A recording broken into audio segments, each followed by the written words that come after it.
ఈ కార్యక్రమాన్ని మీకు సమర్పిస్తున్నవారు నాగార్జున సిమెంట్ వారి విశిష్ట ఎక్స్ట్రాడినరీ సిమెంట్.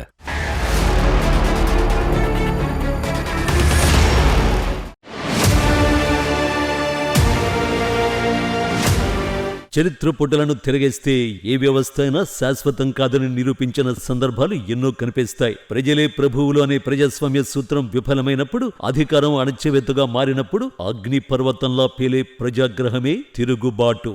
ప్రజల తిరుగుబాటు కేవలం ఒక రాజకీయ మార్పు మాత్రమే కాదు. ఆకలి, అన్యాయం, అభద్రత నుంచి పుట్టుకొచ్చే ఓ సామాజిక విస్ఫోటనమే తిరుగుబాటు. పాలకులు ప్రజా సంక్షేమాన్ని విస్మరించి నిరంకుశత్వానికి పాల్పడినప్పుడు రాజభవనాల గోడలు సైతం సామాన్యుడి నిరసన కేకలకు బద్దలైపోతాయి. ఫలితంగా అత్యంత శక్తివంతమైన ప్రభుత్వాలు సైతం పేకమేడల్లా కూలిపోతాయి.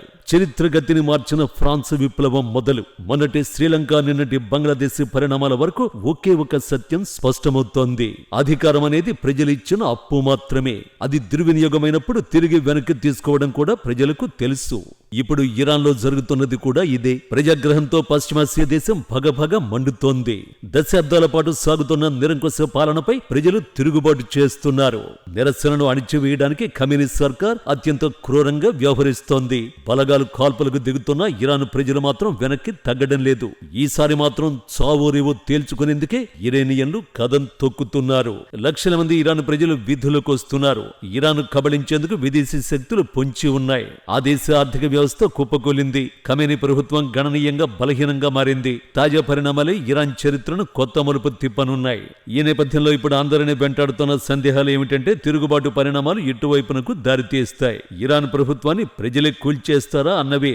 ఇరాన్లో క్షేత్రస్థాయి పరిస్థితులు మాత్రం అధ్వానంగా ఉన్నాయి. ఇరాన్లో ప్రజల నిరసనలు తొలుత ఆర్థిక సంక్షోభంతో మొదలయ్యాయి. ప్రత్యేకించి ఇరాన్ కరెన్సీ ఆ దేశ చరిత్రలోనే దారుణంగా పతనమైంది. ఫలితంగా నిత్యావసరాల ధరలు ఆకాశాన్ని అంటాయి. ప్రజల జీవన పరిస్థితులు దారుణంగా మారాయి. దీంతో డిసెంబర్ 28న మొదట వ్యాపారులు తెహరాన్లో ప్రారంభించారు. మొదట్లో కేవలం రాజధాని తెహరాన్ కు మాత్రమే నిరసనలు పరిమితమయ్యాయి. ఆ తర్వాత ఈ నిరసనలోకి విద్యార్థులతో పాటు అన్ని వర్గాల ప్రజలు ప్రవేశించారు.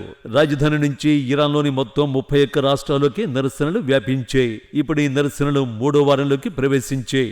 ఈ నిరంకుశ పాలన నశించాలంటూ ప్రజలు నినదిస్తున్నారు. ప్రభుత్వాస్తులను ధ్వంసం చేస్తున్నారు. భద్రతా సిబ్బందిపై ప్రజలు దాడులకు దిగుతున్నారు. ఆఖరికి తెహరాన్లోని మసీదుకు సైతం నిప్పంటించారు. ఈ పరిణామాలు ప్రజలు ఎంత ఆగ్రహంగా ఉన్నారో, నిరసనలు ఎంతో వేగంగా వ్యాపిస్తున్నాయో స్పష్టంగా చెబుతున్నాయి. మొదట్లో ప్రజల ఆందోళనలపై చర్చించేందుకు ప్రభుత్వం సిద్ధపడింది. కానీ ప్రజల ఆందోళనలు పెరిగే కొద్దీ ప్రభుత్వం తీరు మారిపోయింది. ఇప్పుడు ఆందోళనకారులను అల్లరి ముక్కలుగా, ఉగ్రవాదులుగా ప్రభుత్వం పేర్కొంటోంది. నిరసనలకు దిగుతున్న వారంతా హింసాత్మక ఆందోళనకారులుగా ఇరాన్ అధ్యక్షుడు మసూద్ పెజెష్కియాన్ ఆరోపించారు. ప్రజల ఆందోళనల్ని గుర్తించామని, వాటిని పరిష్కరించేందుకు అన్ని విధాలా కృషి చేస్తున్నామని పెజెష్కియాన్ స్పష్టం చేశారు. అయితే ఆందోళనల్ని అణిచివేయడానికి ప్రభుత్వం క్రూరంగా వ్యవహరిస్తోంది. దీని ప్రభావం ఏమిటో ప్రస్తుతం మనకు తెలియడం లేదు. ఎందుకంటే జనవరి 8 నుంచి ఇరాన్ ప్రభుత్వం ఇంటర్నెట్ సేవలు బ్యాన్ చేసింది.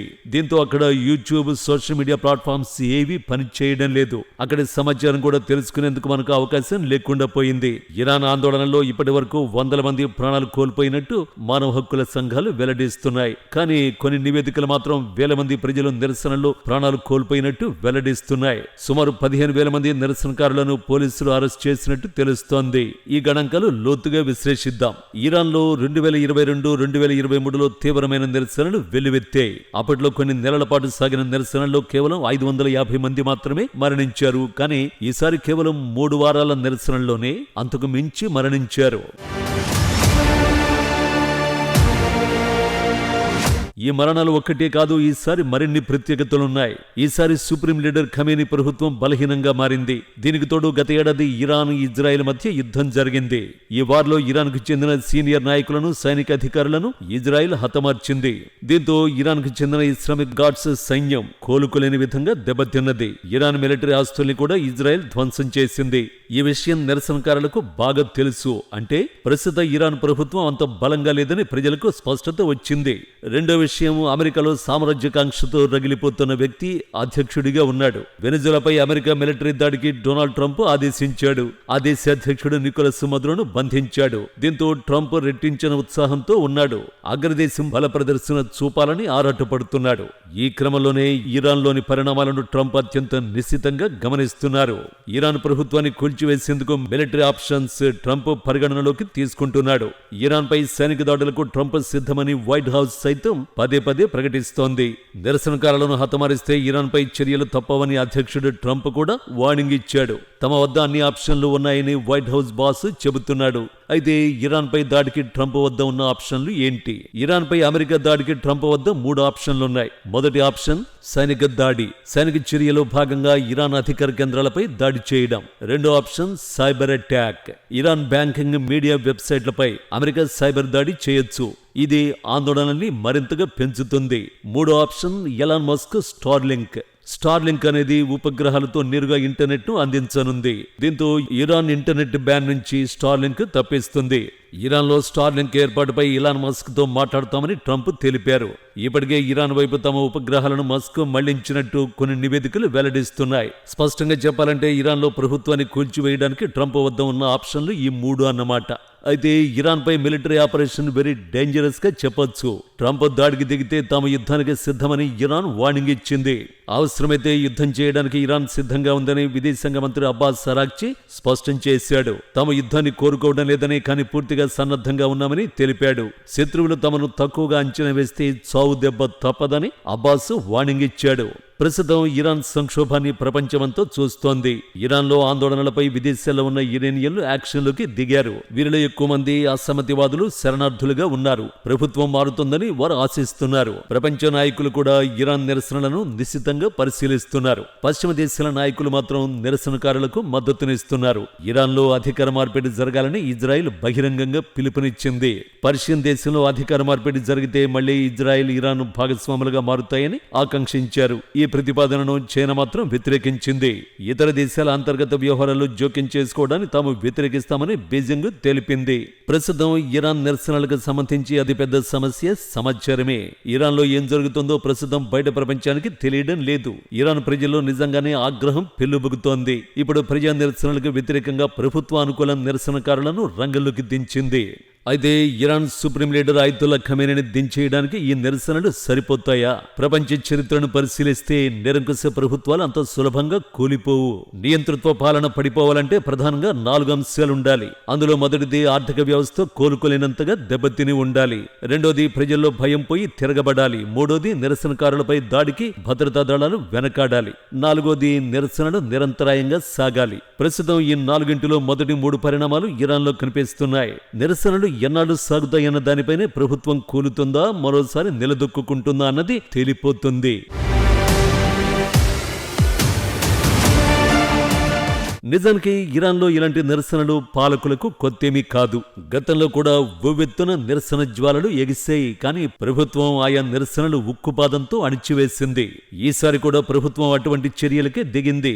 చారిత్రకంగా ఇరాన్ పాలకుల అణిచివేత పని చేసింది. అణిచివేత క్రూరంగా మారినప్పుడు ప్రజలు ఇళ్లకు తిరిగి వెళ్లిపోతారు. ఈసారి కూడా అదే జరుగుతుందా, లేక ప్రజలు తమ ఉద్యమాన్ని కొనసాగిస్తారన్నదే తేలాల్సి ఉంది. అయితే ఇరాన్ ప్రజలు అణిచివేతను అంగీకరించరు. ఈ విషయం 1979లోనే నిరూపించారు. అప్పటి ఇరాన్ షా రాజు మొహమ్మద్ రజా పహ్లావి నిరంకుశత్వానికి వ్యతిరేకంగా ప్రజలు గళమెత్తారు. ప్రజలు చేపట్టిన ఈ ఉద్యమంతో 2500 ఏళ్ల ఇరాన్ రాచరిక వ్యవస్థ కుప్పకూలిపోయింది.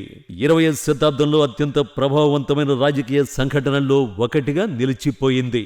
ఈ ఇరాన్ విప్లవం ప్రపంచానికి కొత్త సందేశాన్ని ఇచ్చింది. కేవలం ఆయుధాలతోనే కాదు, మతపరమైన విశ్వాసం, ప్రజాబలంతో శక్తివంతమైన సైన్యం ఉన్న రాజును కూడా గద్దెదించొచ్చని ఇరాన్ ప్రజలు నిరూపించారు. అయితే ఈసారి కూడా ప్రజలు తమ నిరసనలను అలాగే కొనసాగించి మరోసారి తమ బలాన్ని ప్రదర్శిస్తారా, లేక ప్రభుత్వ అణచివేతలకు భయపడి ఇళ్లకు వెళ్లిపోతారా అన్న చర్చ సాగుతోంది. అయితే ఇరాన్లోని ఆందోళనల్ని ఎవరు నడిపిస్తున్నారు? ప్రభుత్వం కూలిపోతే నెక్స్ట్ ఎవరు బాధ్యతలు చేపడతారు? ఇరాన్లో ఉన్న ఆప్షన్లు ఏంటి? మొదటగా గమనించాల్సిన విషయం ఏమిటంటే ప్రస్తుతం ఇరాన్లో తిరుగుబాటు చెల్లాచెదురుగా సాగుతున్నాయి. నిరసనలకు దిశ, నాయకుడు అంటూ ఏమీ లేవు. ఎందుకంటే ఇరాన్లో ప్రతిపక్షం అనేది లేదు. ప్రభుత్వానికి వ్యతిరేకంగా ఉన్న ఒకే ఒక వ్యక్తి రజా పహల్వీ.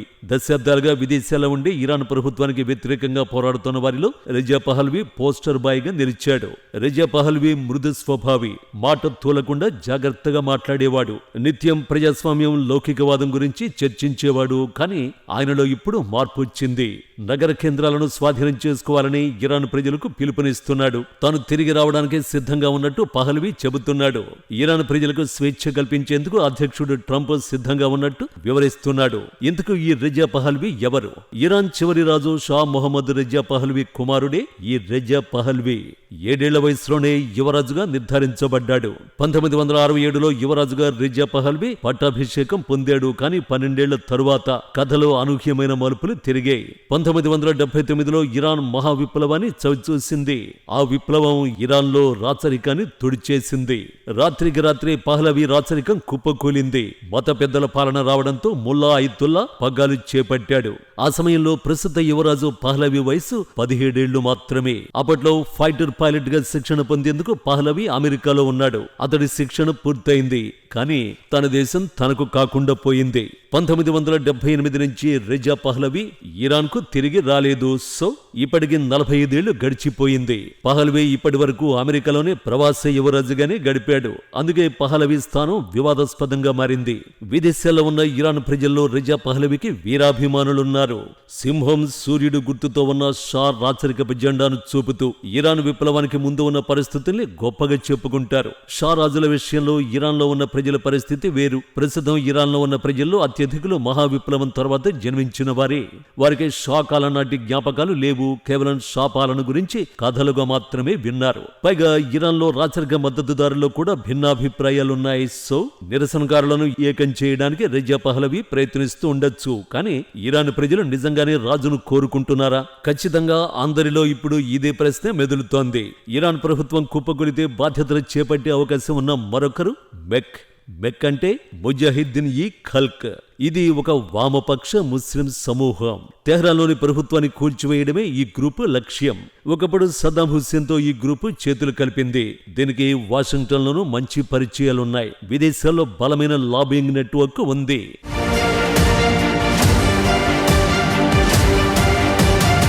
ముజాహిద్దీన్ ఈ ఖల్క్ గ్రూపును ఇరాన్ ప్రజలు పెద్దగా నమ్మరు. ఈ గ్రూపులో సభ్యులుగా ఉన్నవారు ఒక రహస్య ముఠాలంటే నియంత్రణలో ఉంటుందని నమ్ముతారు. ఇక మరోవైపు లౌకికవాద సంస్కరణవాదులు ఉన్నారు. ప్రజలను ఆకర్షించే శక్తి లౌకికవాదులకు ఉంది. కానీ బలమైన సంస్థాగత నిర్మాణం లేదు. తెహ్రాన్ నుంచి బయటకు వచ్చి చూస్తే కుర్దిష్, బలూచ్ ప్రాంతాలు ఉన్నాయి. ఇరాన్ ప్రజల్లో మెజారిటీ వర్గం షియా ముస్లింలదే. కానీ కుర్దిష్, బలూచ్ వర్గాలు సున్నీ ముస్లింలు.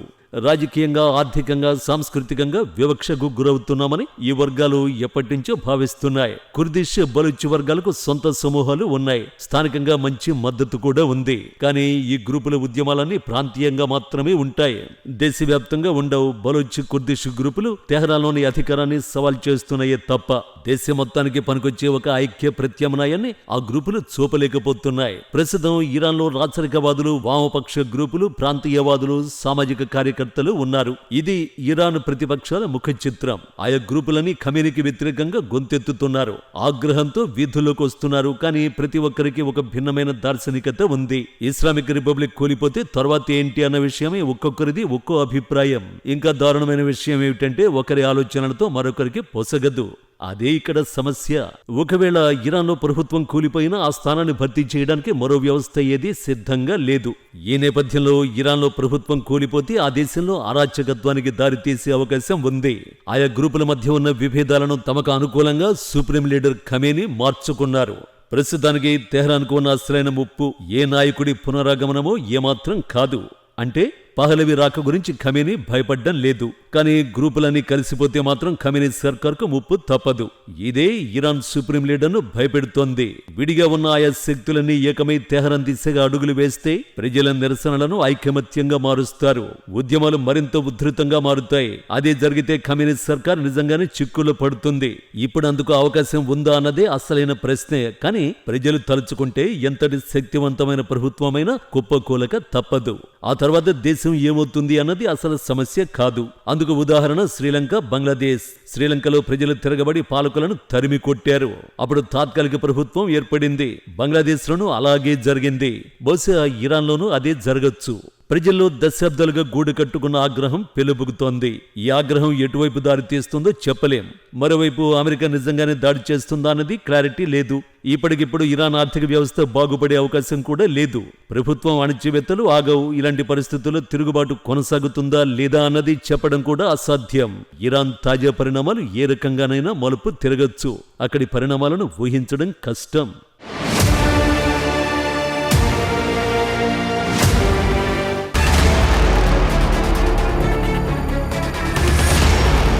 ఈ కార్యక్రమాన్ని మీకు సమర్పించినవారు నాగార్జున సిమెంట్ వారి విశిష్ట ఎక్స్ట్రాడినరీ సిమెంట్.